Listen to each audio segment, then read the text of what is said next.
para que el Señor nos ilumine, nos prepare y permita que la palabra que hoy se predique en esta mañana dé fruto a su debido tiempo. Así que por favor acompáñenme a orar. Bendito Dios, Padre Celestial, te quiero pedir que tú bendigas a tu pueblo a través de esta enseñanza que se va a compartir, que tu palabra dé fruto en nuestros corazones tal como lo prometiste a través de tus profetas, Señor. Que así como la lluvia riega la tierra y hace germinar la semilla y ésta produce fruto, que así sea tu palabra y que no regrese a ti vacía, Señor, sino que lleve el fruto para el cual tú la has preparado, ordenado y encomendado. Señor, nuestros corazones están aquí deseosos de escuchar tu palabra y que tú transformes nuestras familias.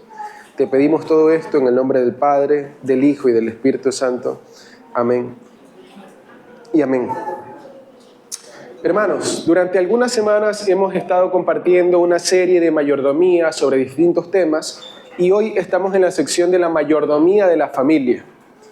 Y hoy vamos a hablar de un tema que va a ser un poco incómodo, creo yo, un poco oscuro. ¿En qué sentido? De que nos vamos a sumergir en la vida de 3 profetas, pero vamos a considerar y analizar aquellas cosas que los llenaron de mucho dolor, de mucho sufrimiento, de muchos padecimientos.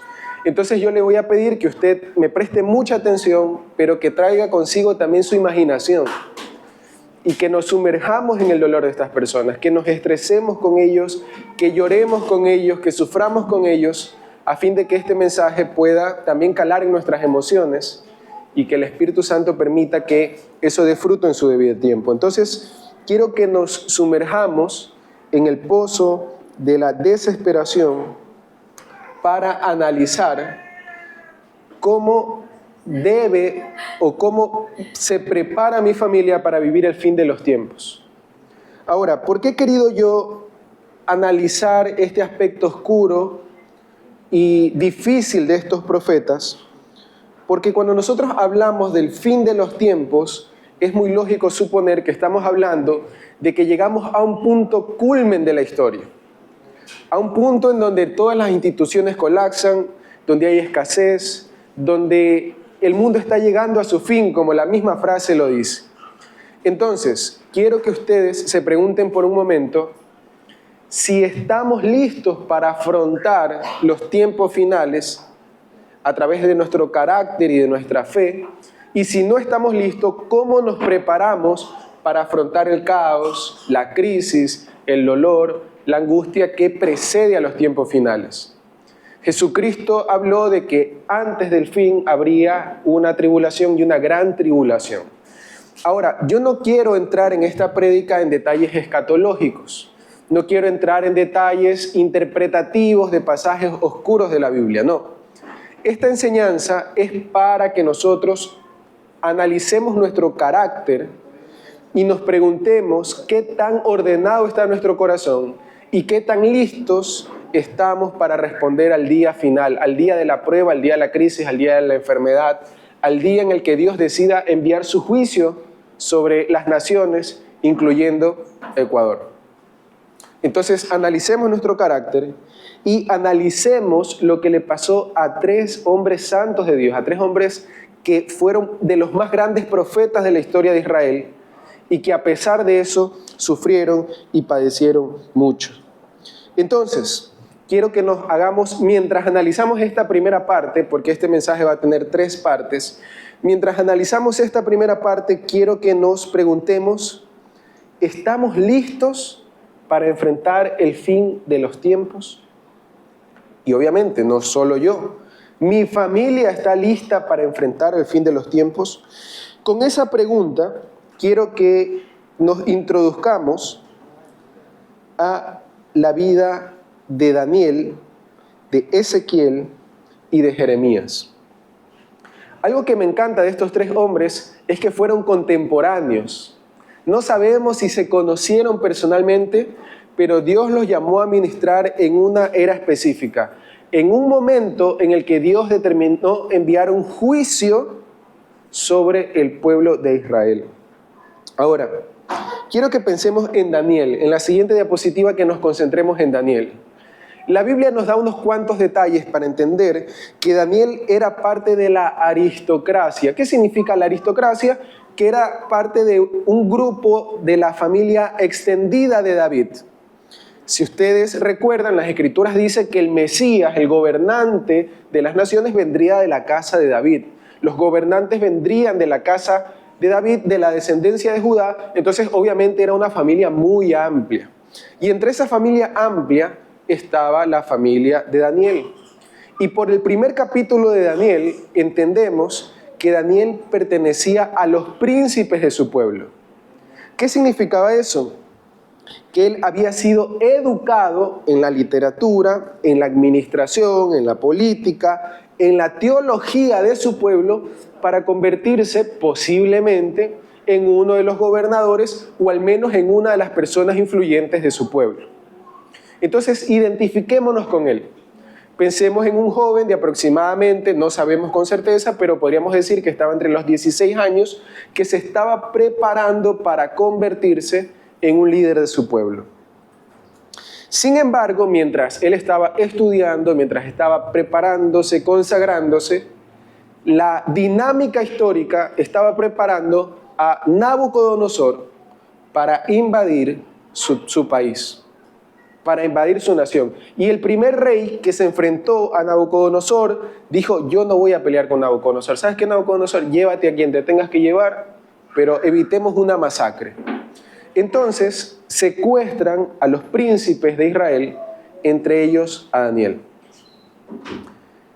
Y pongámonos un poco en el impacto emocional y teológico que debió significar para él estar toda su vida preparándose para una meta que de hecho era espiritual, que de hecho era religiosa, que de hecho era sagrada, toda su vida preparándose, pero en un solo día lo pierde absolutamente todo.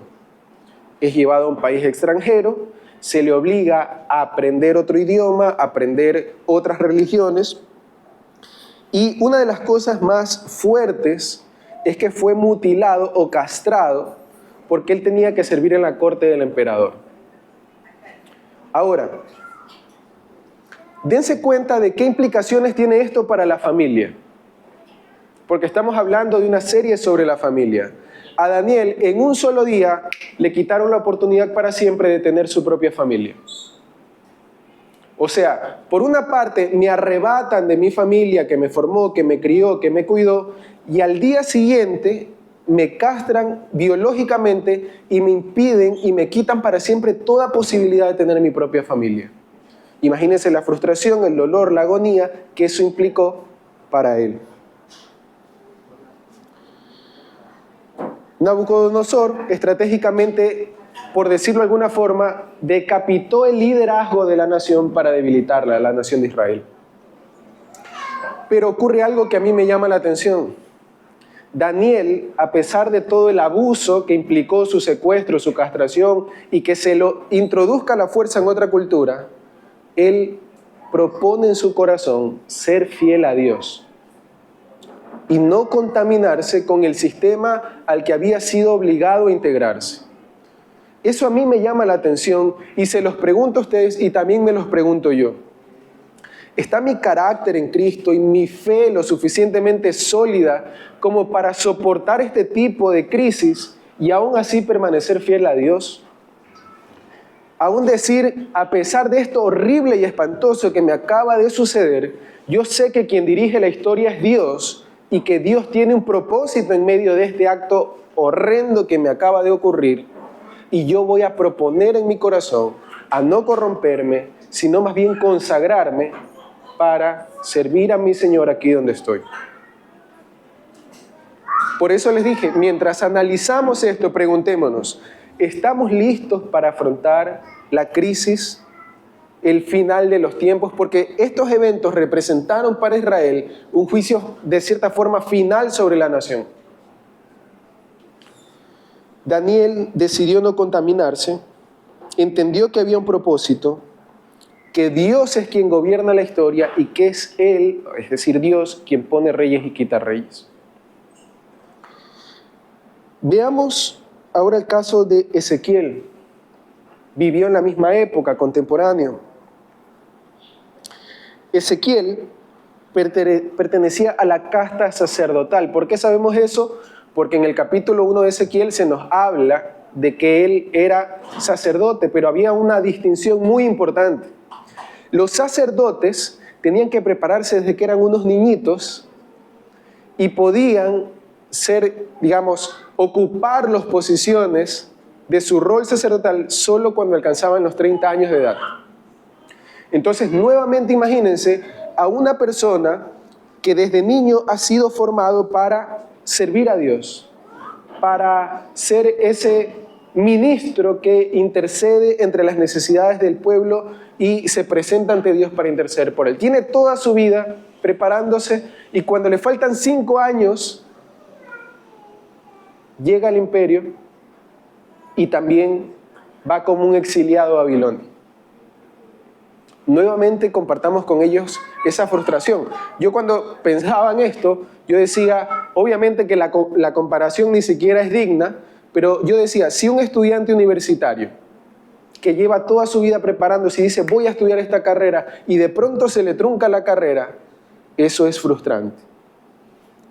Eso desanima, desalienta a cualquiera. Ahora imagínense a Ezequiel, que no estaba buscando una carrera universitaria, sino era su identidad personal, de su familia, de sus generaciones, y no solamente eso, sino que se lo llevan a otro país, donde no va a ejercer nunca aquello para lo cual el Señor lo había preparado toda su vida.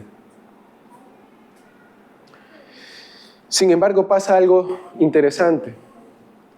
En el libro de Ezequiel se hacen los cálculos y se dice que cuando él cumplió 30 años, Dios se le revela en las orillas del río Quebar y le muestra una visión magnífica del trono de Dios moviéndose desde Jerusalén hasta Babilonia. En pocas palabras, en esa época lo que la gente pensaba era que habían zonas geográficas en las que habían ciertos dioses que gobernaban. Pero Dios le está diciendo a Ezequiel, yo no estoy sujeto a las piedras del templo de Jerusalén, yo gobierno sobre todas las naciones de la tierra y he venido en mi propio trono a buscar a mi pueblo exiliado. Y Dios le da un llamamiento profético a Ezequiel. Pero Ezequiel sufre muchísimo.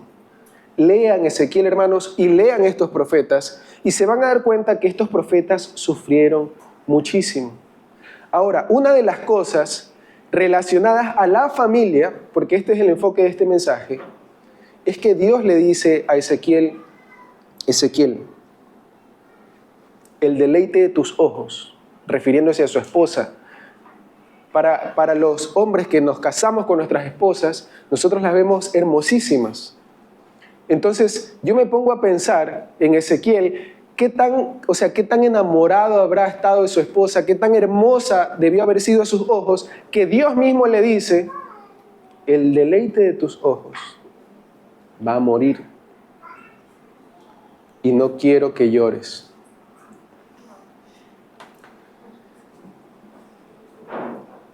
Señor, ¿por qué me pides esto?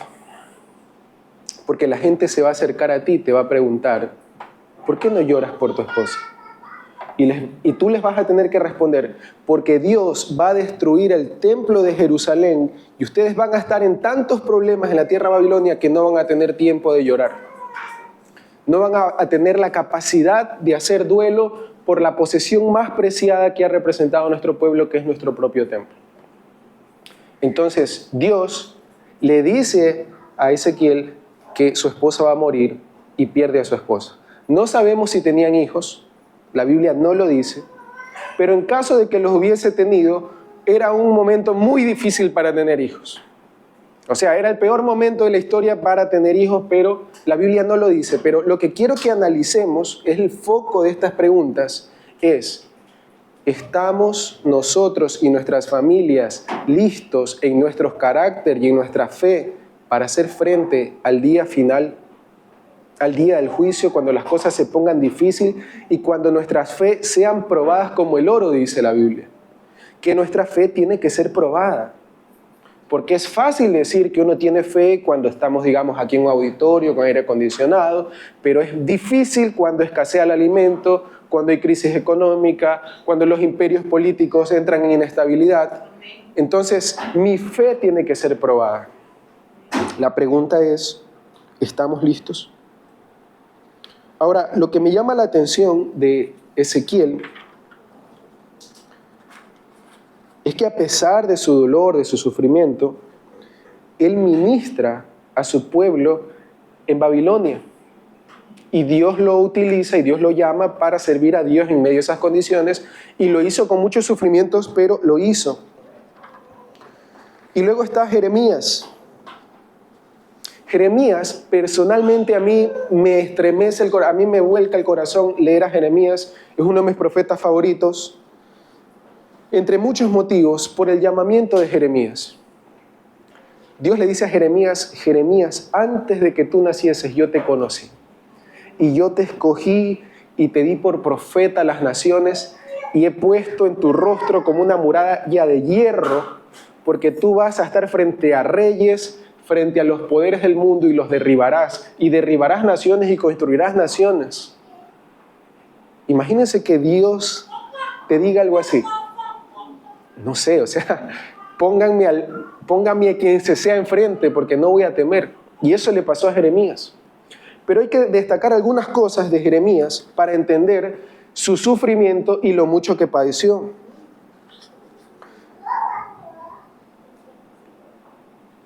Si nosotros revisamos la geografía, el imperio asirio que estaba en la parte de Israel estaba colapsando por distintos factores. Era un imperio que estaba en decadencia. Y Egipto, que era una superpotencia militar, quería aprovechar que el imperio de arriba estaba debilitándose para tomar todo ese territorio. Pero Egipto no sabía que Dios había estado preparando Babilonia para que sea Babilonia quien conquiste todos esos territorios. ¿Cuál es el punto? El punto es que nuevamente, porque estamos viviendo el mismo contexto desde tres perspectivas diferentes. Babilonia viene, conquista todo el territorio, pero hay que entender algo de Jeremías.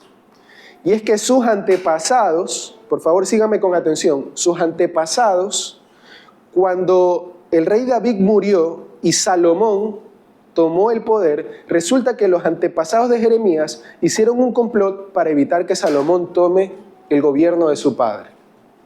Entonces Salomón, ¿qué hizo? Cogió a toda esa familia y las exilió a un territorio dentro de Israel, pero les dijo, ustedes están vetados de acá. Jeremías también pertenecía a un pueblo que se dedicaba al servicio de Dios. Entonces piensen por un momento que familiarmente Jeremías pertenece a una familia que todo el pueblo aborrece. No. Es como esa familia es traidora de la patria. Imagínense el peso social que implicaría para Jeremías pertenecer a una familia que no es vista bien, pero segundo, que Dios le da un mensaje de juicio sobre su pueblo. Y es aquí donde Jeremías empieza a sufrir muchísimo. Porque Jeremías va donde los gobernantes y les dice, quiero que sepan que el juicio de Dios viene. Dios está llamando a Babilonia para que venga un juicio sobre este pueblo. ¿Y qué decían los sacerdotes y los profetas que estaban en el templo? Decían, no, tú eres un vendepatria, eso es más bien lo que tú quisieras que nos pase. Pero el templo está entre nosotros, a nosotros no nos va a pasar nada. El templo está con nosotros y Dios nunca va a permitir que profanen el templo, así que estamos seguros. Y Jeremías les decía, pero ¿cómo pueden decir eso si en su pueblo hay maldad, hay violencia, no hay misericordia, no hay compasión?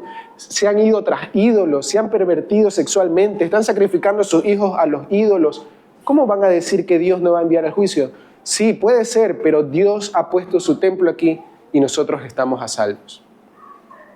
A mí esto me recuerda mucho a los predicadores del Evangelio de la Prosperidad, que entienden que estamos viviendo tiempos difíciles y te venden un evangelio de terapia.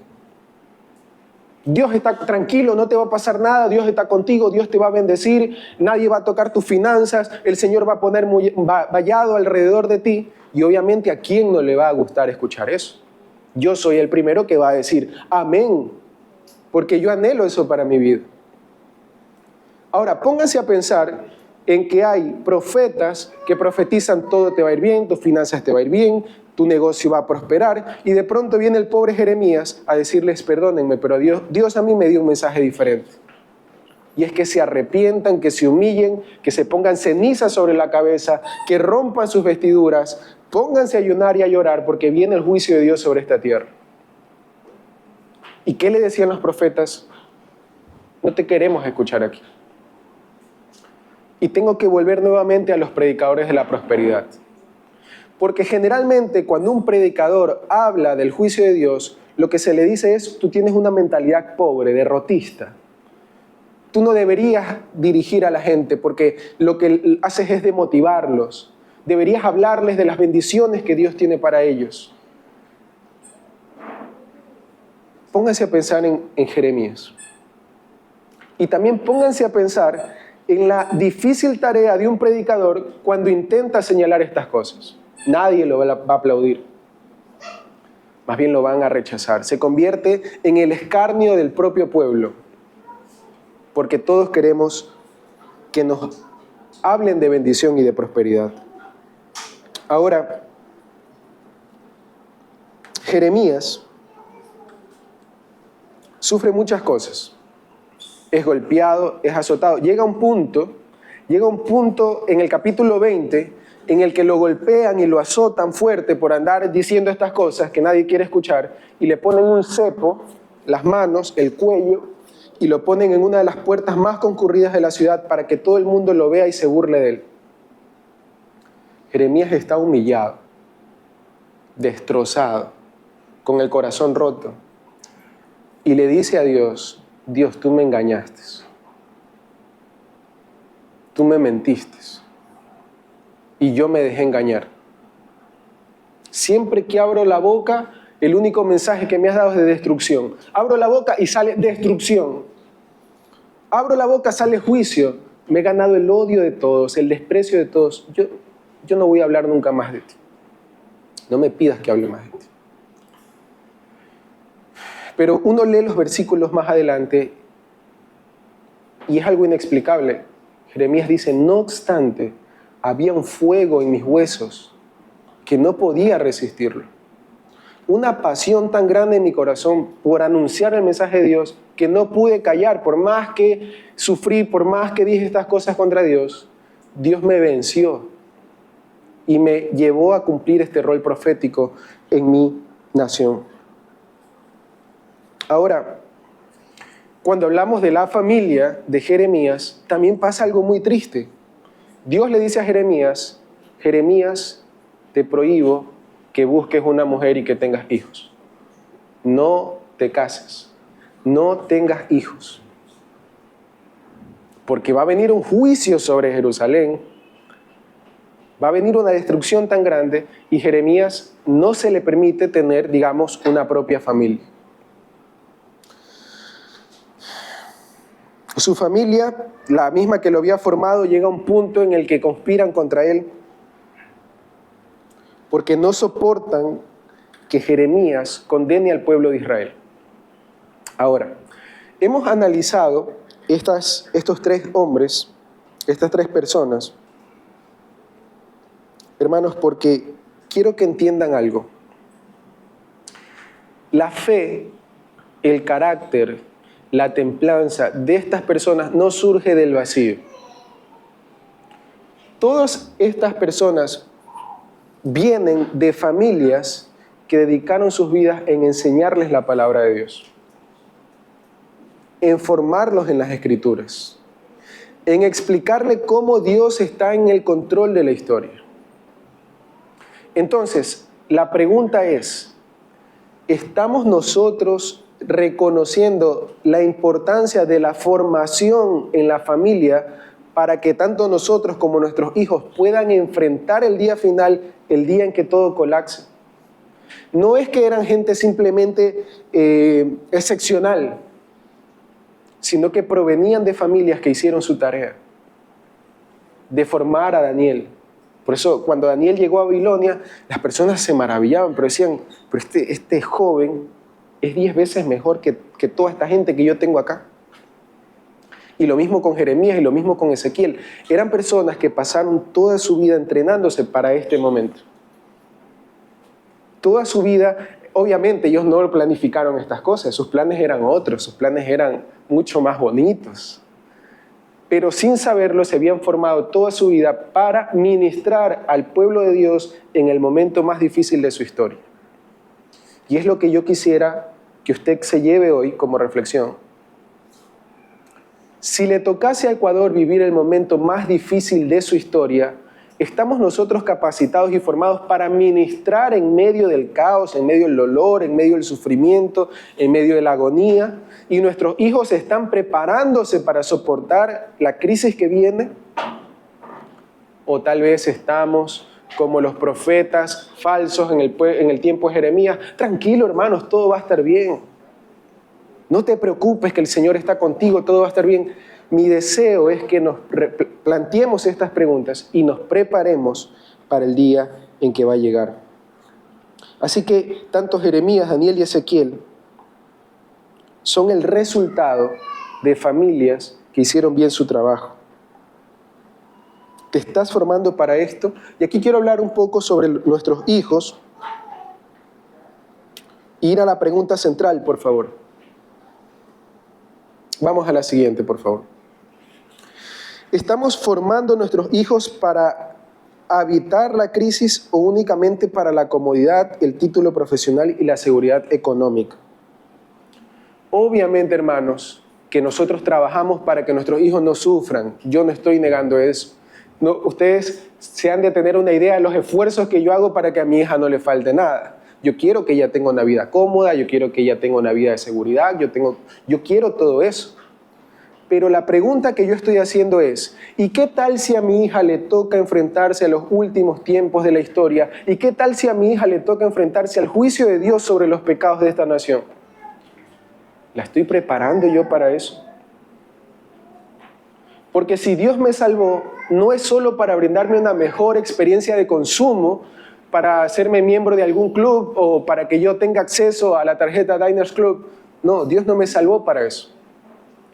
Dios dice, ustedes son una nación de gente santa, de real sacerdocio. O sea, la misión de Dios es que nos convirtamos en una nación en la que todos nosotros somos sacerdotes y también profetas. Así que, hermanos,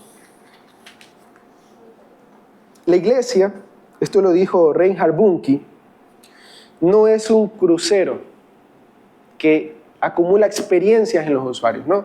Un crucero es show, espectáculos, piscinas, todo esto, no. La iglesia no es un crucero, es un bote salvavidas. Y debemos de estar listos para sumergirnos en el dolor, porque para eso el Señor nos llamó. La iglesia no vende experiencias, sino que cumple el rol profético de proclamar la palabra de Dios y también modelar en su vida el mensaje del reino de los cielos. Así que, hermanos, quiero cerrar esta primera parte haciendo un esfuerzo para entender el rol profético de la iglesia, el rol profético mío, el rol profético de mi familia, entendiendo que ser profeta no es vaticinar el futuro, no es decir esto va a ocurrir, como muchas veces se ve en redes sociales. Si ustedes buscan en redes sociales el fin de los tiempos, le van a salir un montón de predicadores tratando de adivinar qué va a pasar con Irak, con Israel, con Gog, con Magog, pero la profecía no tiene que ver con adivinar el futuro o con interpretar un versículo oculto. La profecía tiene que ver con proclamar el mensaje de Dios en el mundo moderno. Por eso somos profetas que debemos cumplir con ese rol. Ahora, quiero tocar un tema que es sensible, pero que vale la pena analizar. El anterior, por favor. He puesto en el lado izquierdo la representación o ilustración de un grupo de personas que por sea los motivos que sea, tienen su familia y tienen un montón de hijos. Y he puesto en la otra parte una persona que no tiene hijos. digamos, podríamos decirlo, un soltero. ¿Por qué he puesto esta imagen y he querido hacer esta comparación necesaria? Porque si nosotros analizamos los profetas que vimos al principio de esta enseñanza, a dos de ellos se les impidió tener familia. Pero aún así tenían un rol profético que cumplir. Aún así tenían una vocación que cumplir, tenían un propósito que cumplir. Mientras yo preparaba esta enseñanza, recordé algo que pasó en un evento en el que estábamos hablando del matrimonio. Se estaba hablando del matrimonio y recuerdo un joven que dijo, pastor, pero yo no me pienso casar, no me quiero casar. ¿Y por qué? Porque Pablo dice en su carta a los romanos, no recuerdo, Corintios, que él les recomienda a los jóvenes que no se casen, porque les quiere evitar un montón de problemas. Eso que él dijo, tal vez lo dijo como chiste, lo dijo sin pensar, pero yo me lo llevé y lo pensé durante horas y me entristecí. Obviamente no lo conozco, pero trabajé con esa idea y dije, sería muy contraproducente que un hombre y una mujer se niegue a las dificultades del matrimonio solo para tener una vida cómoda, olvidándose de que, sea que esté soltero o no, tiene una vocación profética. Y que cuando Pablo dice eso, él dice, yo quisiera que ustedes se queden solteros, es porque así pueden servir mejor al Señor. Pueden ir a morir y nadie los va a extrañar, básicamente. Pueden ofrendar su vida sin las preocupaciones de saber que van a dejar tal vez a personas en estado de vulnerabilidad o algo así. Entonces, no es que Pablo le dice a los solteros, no, tranquilo, disfruta tu soltería en el sentido de, no, relájate, todo bien, sino que les dice, sea que estés soltero o sea que estés casado, tienes un rol profético que cumplir. Y cuando yo trabajaba con esta idea, yo me ponía a pensar que hay dos grandes riesgos de pensar de esta forma. Y es que el ser humano de todas formas tiene instintos sexuales. Y cuando una persona se niega a formar una familia, se queda a expensas de la inmoralidad sexual. Pornografía, fornicación, prostitución, lo que sea. Hay muchas formas en las que la soltería puede descalificar a alguien en el área sexual. Y segundo, que vas a utilizar tus recursos no para expandir el reino, sino para vivir una vida más cómoda.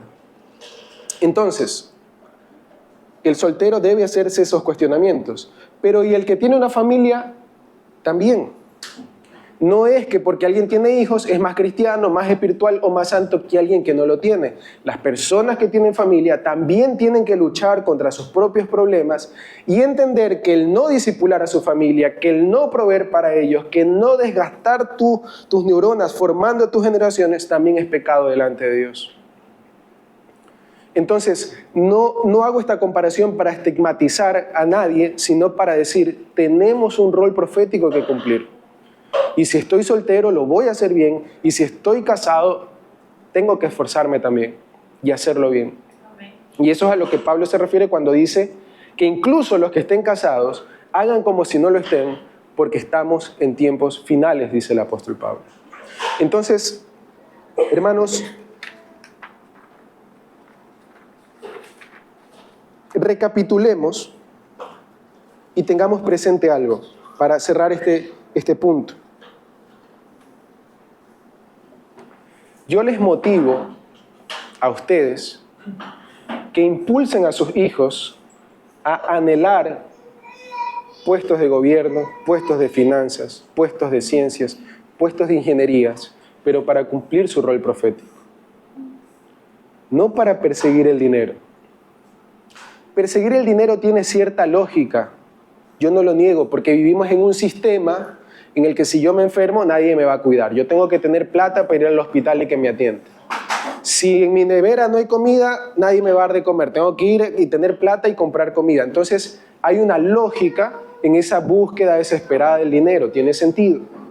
Pero como cristianos sabemos que nuestra vida no existe para perseguir el dinero, sino que hay un propósito trascendente. Entonces, mientras sufrimos con el resto del mundo todas las cosas que a todos nos toca padecer, tenemos que elevarnos por encima de eso, con la ayuda del Espíritu Santo, para anhelar cosas mayores. Así que, hermanos, impulsemos a nuestros hijos a que cumplan su rol profético en todas las áreas en las que estén. En las familias, como vimos, hay rupturas, hay dolor, hay llanto, pero en medio de eso el Señor nos llama a cumplir su misión. Ahora, quiero que vayamos al segundo punto de este mensaje para responder a la pregunta ¿cómo me preparo para el fin de los tiempos?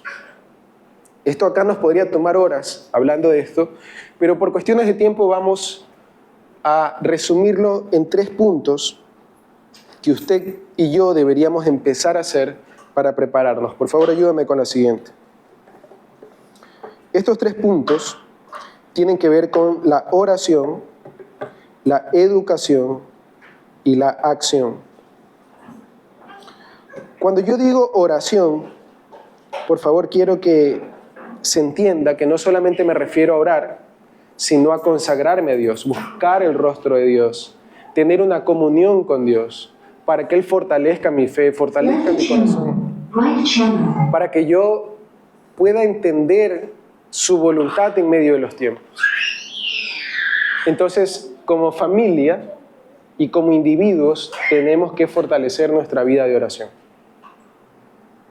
Ya vamos a poner algunos ejemplos para ilustrar esto, pero cuando el apóstol Pedro escribe en 1 de Pedro 4:7, él dice: «Mas el fin de todas las cosas se acerca, sed pues sobrios y velad en oración». Segundo, ¿cómo me preparo para el fin de los tiempos? Es entendiendo mi vocación sagrada de educar a mi familia y a las naciones. De esto ya hemos estado hablando antes. Dios le dio a su iglesia la misión de hacer discípulos. Y lamentablemente la iglesia ha reducido el discipulado a temas teológicos. Amarteología, escatología, soteriología. Y finanzas, no, eso que te lo enseña un pagano. Y leyes, no, eso que te lo enseña un pagano. Y cómo construir un edificio, eso que te lo enseña un pagano. Yo solo te voy a enseñar escatología, amarteología, cristología. ¿Me explico? Entonces, cuando Dios le dice a su iglesia, hagan discípulos de todas las naciones de la tierra, porque yo gobierno sobre todas las cosas, claro que empieza por el Evangelio, pero el Evangelio lo abarca todo. Como decía ese predicador llamado Kuyper, no hay ni una sola pulgada del universo sobre la cual el Cristo resucitado no diga: esto es mío, a mí me pertenece. Entonces, la iglesia debe recordar su rol sagrado de educar a las naciones bajo la luz del Evangelio. ¿Cómo hago las leyes? Debes hacerla bajo la luz del Evangelio. ¿Cómo administro un país? Bajo la luz del Evangelio. ¿Cómo construyo una edificación? A la luz del Evangelio. Esto es algo interesante, como quiero hacer un pequeño paréntesis para hablar un poco de la arquitectura, en el sentido de que lo que se buscaba con estas grandes catedrales y edificaciones era materializar la majestuosidad y el misterio de Dios. Entonces, ¿cómo yo lo ilustro sin palabras? Entonces empiezo a diseñar y a construir edificaciones monumentales que causan temor cuando uno entra, que causan asombro. Entonces, todas las esferas de la vida deben ser sometidas al señorío de Cristo. ¿Por qué el mundo está colapsando como está colapsando? Es porque todas las ciencias se han secularizado y los poderes del mundo están usando las ciencias para gobernar sobre otros. Entonces quiero cerrar esta parte, hermanos, cerrar el punto principal de desafiar a mis hijos, desafiarme a mí mismo a recuperar mi rol educativo, y aquí lo que estoy haciendo es acentuarlo. Cuando Dios elige a su pueblo, en Deuteronomio 6, del 6 al 7, les dice: estas palabras que yo te mando hoy estarán sobre tu corazón y las repetirás a tus hijos y hablarás de ellas estando en tu casa y andando por el camino y al acostarte y cuando te levantes.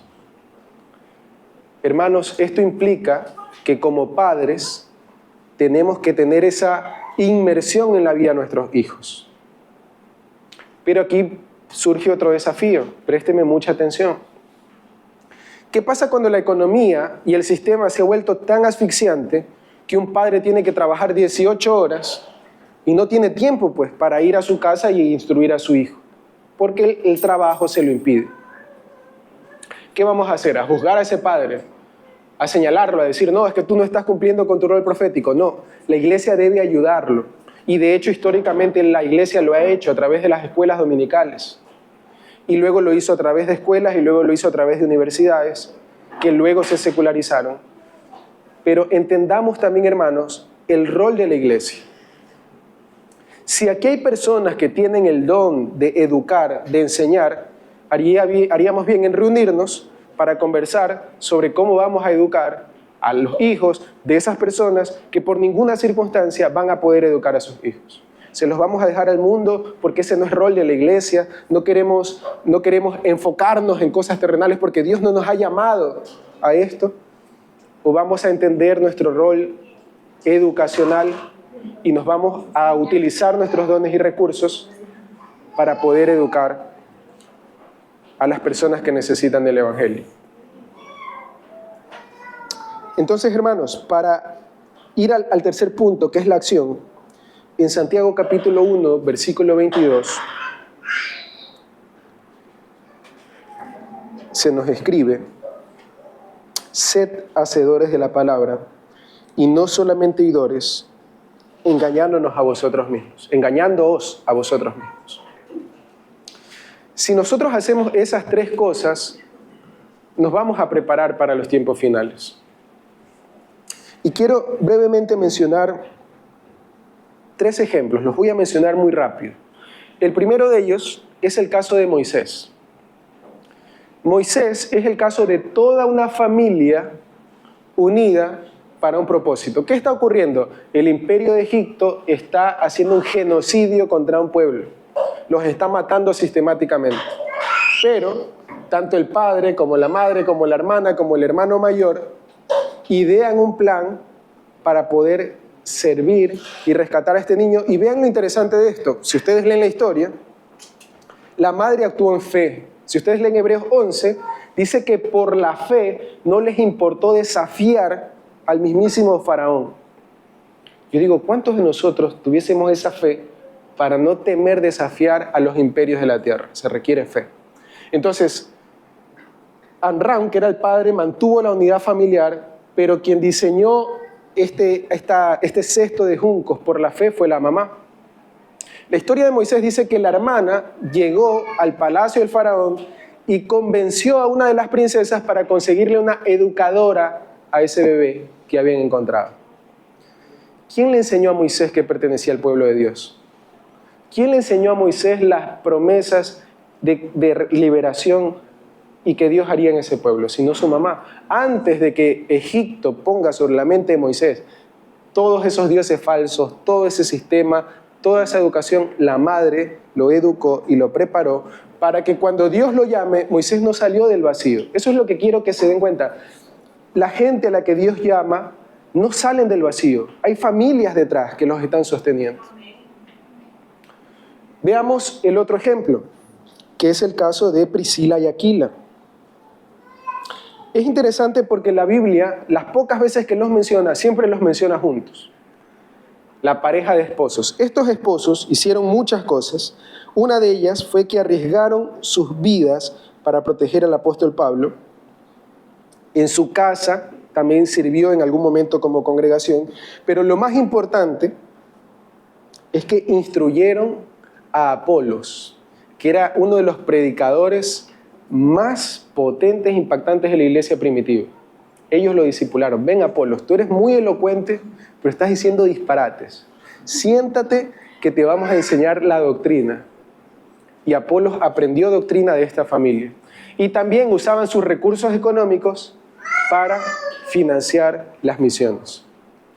Entonces, esta familia se preparó para servir a Dios y eran una amenaza para el reino de las tinieblas. Y la última familia que quiero mencionar como ejemplo es la de Loida, Eunice y Timoteo. Esta familia, el apóstol Pablo nos dice que la fe empezó con su abuela, que luego fue a su mamá, y que luego fue a Timoteo. Entonces Timoteo se preparó toda su vida para que cuando llegó el momento que el apóstol Pablo lo llamó, yo me imagino que ha de haber sido difícil, pero su abuela y su mamá no lo retuvieron. Hijito, ¿cómo vas a dejar a tu madre, tu abuela? Para esto te hemos criado, anda y entrega tu vida por la causa de Cristo. Qué privilegio de que puedas acompañar a Pablo en sus viajes misioneros. Vaya que Dios se encargará de nosotros. ¿Por qué? Porque lo prepararon para eso. Entonces, repito, sea que tenga hijos o sea que sea soltero, yo tengo que tener claro para qué el Señor me ha llamado y cuál es mi rol profético en el tiempo en el que estamos viviendo.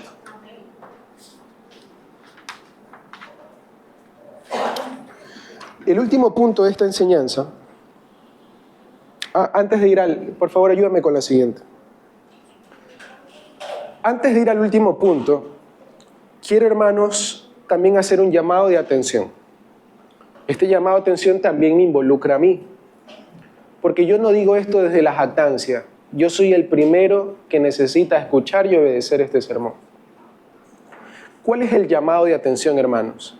Es reconocer que en todo matrimonio hay problemas, que en toda familia, si nos ampliamos un poco más, hay dolor, hay ansiedad, hay heridas, hay relaciones rotas.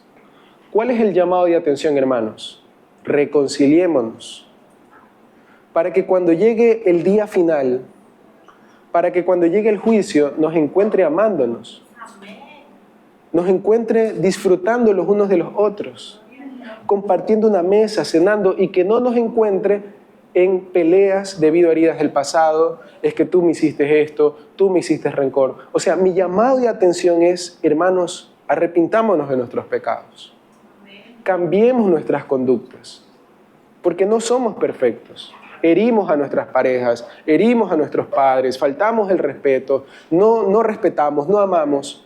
Pero si estamos hablando de que el fin de los tiempos se acerca, es un buen momento para decir, Señor, creo que ya es hora de que yo me arrepienta de esto, ponga en orden mi casa, para que cuando llegue el fin del mundo o la crisis que tenga que venir, yo esté abrazado de esa persona con la que yo estoy herida, estoy rota, yo esté disfrutando de esa persona, compartiendo con alegría, y no enfrentarme en la dificultad con una carga emocional porque aún no he perdonado, porque aún estoy herido.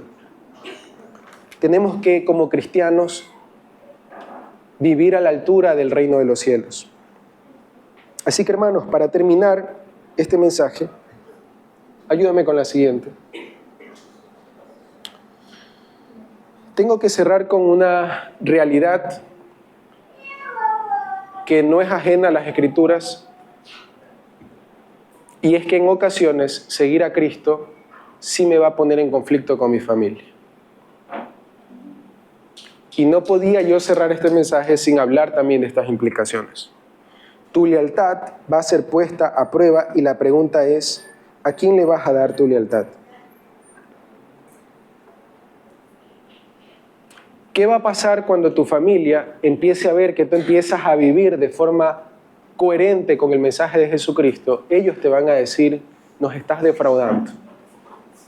Todo lo que hemos invertido, todo lo que hemos hecho, ¿cómo nos vas a pagar de esta forma? Y obviamente el corazón se nos mueve. Que tu padre te diga esto. Se supone que el hijo siempre quiere de alguna forma agradar a su padre, aunque sea un malcriado. Al final en su corazón necesita la aprobación de su padre, que su papá le diga, hijo, estoy orgulloso de ti. Explota el corazón. Pero que tu padre te diga, me has decepcionado por tu fe. Ha sido la peor inversión que he hecho. Nuestra fe va a ser puesta a prueba. Y Jesús le advirtió eso a sus discípulos. Van a haber ocasiones en que la familia va a sufrir rupturas por causa de la fe. Y nuestra lealtad va a ser puesta a prueba. No seas extremista, piensa como nosotros, adáctate. Es por esa razón que Jesús también dijo, yo he venido a traer espada. Y Jesús habló de los potenciales problemas que pueden ocurrir a causa del Evangelio. Porque cuando el Evangelio entra a un hogar, la luz resplandece.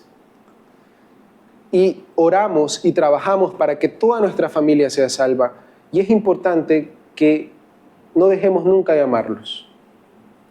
Porque hay veces en el que obviamente por nuestro deseo de agradar a Dios y por el rechazo, entonces nos distanciamos de nuestra familia.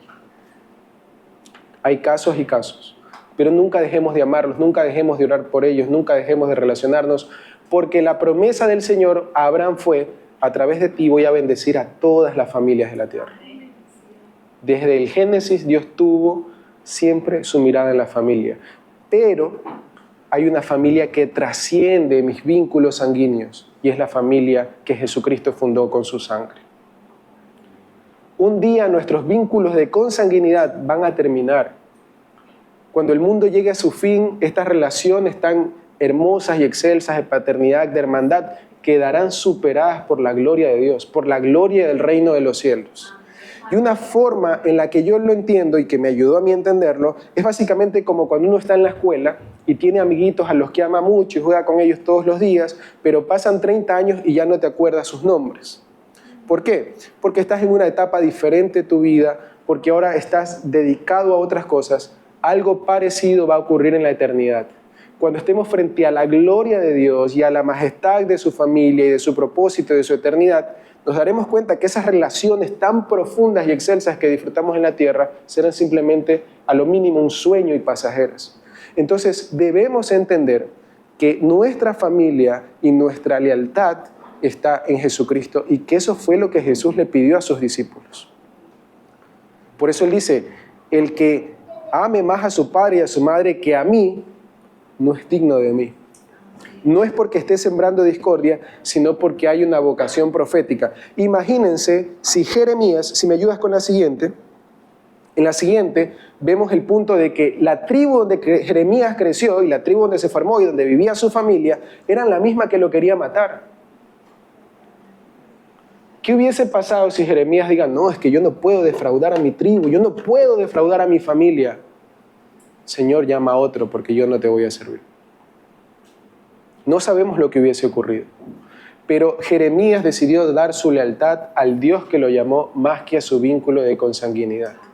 Entonces, tengamos presente eso, no solo nosotros, sino nuestros hijos. Si en algún día, si Dios nos permite que nuestros hijos crezcan y les da salud y les da vida, y en algún momento ellos deciden servir a Cristo, y ese servicio a Cristo se contrapone a lo que nosotros creemos que es lo mejor para ellos, tengamos la madurez para decirle: hijo, que el Señor te acompañe, que el Señor te ayude. Entonces, amados hermanos, amados amigos, este asunto de la consanguinidad, quienes más lo pueden palpar o ser ejemplos de esto son los musulmanes que se convierten a Cristo. Porque su cultura es tan hostil que simplemente es inaceptable e inadmisible. Claro, aquí es diferente porque entre católicos y evangélicos ahí algo compartimos y digamos que ya, a lo mucho te miro mal, no va a pasar de eso. A lo mucho te lanzo una broma de mal gusto y tú te la aguantas y también le lanzas otra. Pero en países musulmanes donde existe el Islam, esto puede significar la muerte, el exilio, quedarte sin trabajo, que tu familia te aborrezca. Entonces, este mensaje con el que quiero terminar, yo le voy a pedir que lo guarde en su corazón. Hay algo que a mí me encanta del libro de Daniel. Daniel está recibiendo una revelación de un ángel y Daniel le dice: no entendí nada. Lean el último capítulo de Daniel. Daniel le dice al ángel: no entendí. Y el ángel le dice: Daniel, enrolla lo que has escrito, séllalo y guárdalo, porque este mensaje no es para ahorita, es para cuando venga el tiempo del fin. Un tiempo en el que muchos correrán de aquí para allá y la ciencia se aumentará. Y yo quiero cerrar este mensaje diciéndole lo mismo a ustedes. Porque puede ser que todavía estemos en comodidad, nuestros trabajos nos vayan bien, estamos prosperando, las puertas se están abriendo. Gloria a Dios, siga haciendo lo que está haciendo. Pero prepárese, porque el juicio viene. Enrolle las palabras, téngalas ahí guardaditas, para que cuando llegue el tiempo del fin, usted sepa que el Señor le habló y prepárese para este momento. Dejemos de perder el tiempo, dejemos de vivir en discordia, dejemos de vivir en inmadurez. Más bien maduremos, seamos serios, seamos comprometidos para que el Señor nos permita ser dignos de los tiempos en los que vivimos. Hebreos capítulo 11, cuando se refiere a todos esos hombres y mujeres que padecieron por la fe, ¿saben lo que dice el libro de Hebreos? El mundo no era digno de ellos. ¿Cuánto yo quisiera que el Señor pueda decir lo mismo de mí, de usted y de su familia? Qué honor que Dios diga de ustedes, el mundo no es digno de ustedes. Que el Señor nos ayude a vivir de esa forma, hermanos, que nos conceda esa gracia. Vamos a orar.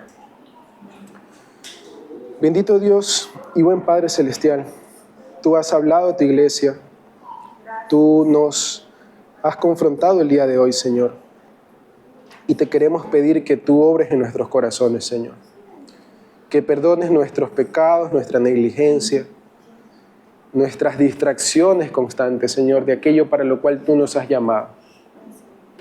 Pon tu fuego en nuestro corazón, tal como lo hiciste con el profeta Jeremías. Pon tu fuego en nuestro corazón, tal como lo hiciste con los apóstoles, Señor, como lo hiciste con Loida, con Eunice, con Timoteo, con Priscila y Aquila, Señor, como lo hiciste con Jeremías, con Ezequiel. Danos el privilegio de vivir vidas dignas de ti, no de este mundo. Señor, aunque el mundo nos ofrece placeres, seríamos necios si envidiásemos a los perversos. Ayúdanos a envidiar a tus profetas, a tus hombres santos, que ellos sean la envidia en nuestro corazón, que ellos despierten el celo en nuestro corazón. No las riquezas que otros presumen por Instagram, sino anhelar y desear el poder que tú colocaste sobre estas personas para ministrar a sus generaciones en los tiempos de crisis y de caos. Ten misericordia de tu iglesia, Señor. Haz temblar el corazón de tu iglesia, para que cuando tú regreses podamos alzar la cabeza sin vergüenza, sino alzarla sabiendo que tú nos has redimido. Jesús dijo, cuando estas cosas empiecen a ocurrir, levanten vuestras cabezas porque vuestra redención está cerca. Que no corramos humillados y avergonzados, sino que podamos levantar la cabeza con alegría para recibirte.